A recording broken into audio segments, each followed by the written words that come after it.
What's going on, YouTube? I wanted to make a video. So recently I've been thinking about getting solar on the camper. I'm going to do that in the spring. So I come up with a division and an idea for winter. And so I bought a 100 amp hour ecoflow lithium iron phosphate 100 amp hour battery for the front of my camper. And I have not been able to kill that battery yet in the course of a weekend. That'll run the furnace, the lights, the hot water heater,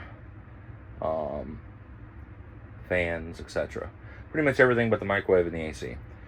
So, oh, and the TV. So, what I did was used my little ecoflow battery bank that I've had for a couple years to run my TV and internet.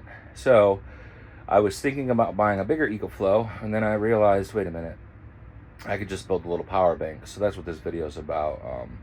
I'm going to try to edit this together. I haven't edited in a while. But if all goes well, I will be editing it with my laptop hooked to the power bank that I'm building. So let me show you what I got going on. It's kind of hard to figure out if I should take this mattress off to do this. But it's basically is what I'm going to do, and I'll explain it more in a minute.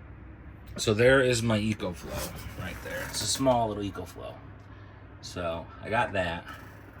And then underneath there, that is a 200 amp hour lithium iron phosphate battery. That's gonna go underneath my bed.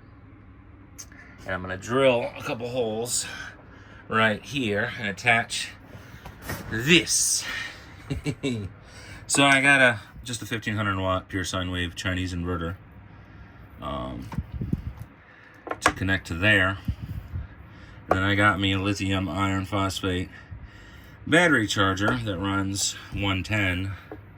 That's just going to plug it in my outlet to charge it up before I go on any kind of weekend adventure, which I'm not going to do this winter, but I am going to test it as a backup. So this will run, well, I got 1500 watts, which will run my microwave. I think my microwave says it is output 1350. So in case of emergency, I can run my microwave off of that 200 amp hour battery.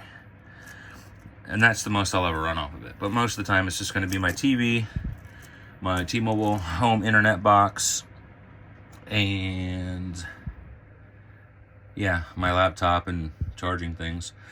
But I have USB on both sides of my bed that I can charge my phone and watch with, so that's not going to be an issue. But yeah, and then also I could use that power bank and charge it off that 200 amp hour battery, because the power bank that I have right there, that ecoflow, is only 576 watt hours. So my plan is to hook the battery charger to the battery and also the inverter, and then have that cord run out to plug in near an outlet, and then have the inverter mounted, and then I have to figure out if I'm going to use the screen or not. So, but yeah, I wanted to make a video real quick because this is my tinkering today. Tomorrow is what shit? It's November 23rd. So tomorrow I have to winterize the camper. So no more water until spring. So I gotta do the coolant, flush the system, drain everything, get all that done. So today I'm doing just the battery bank that I'm gonna build. So this way, in case there's a power outage for a day or two, I already know that my furnace, fan, and igniter will run fine off of my 100 amp hour battery in the front of the camper. And of course, everything in here is LED. And then I'll have this 200 amp hour battery for everything else. Charging the phone, using the microwave, running the TV, running the internet. So literally I can unplug for hopefully more than, well, I would at least hope for a weekend or so and not have to worry about power. So like in the spring when I leave, I can go camp at a Walmart, camp at a rest area, and have all the comforts of home, or damn near it. So that's the update, and let's get to it. Let's see how it turns out.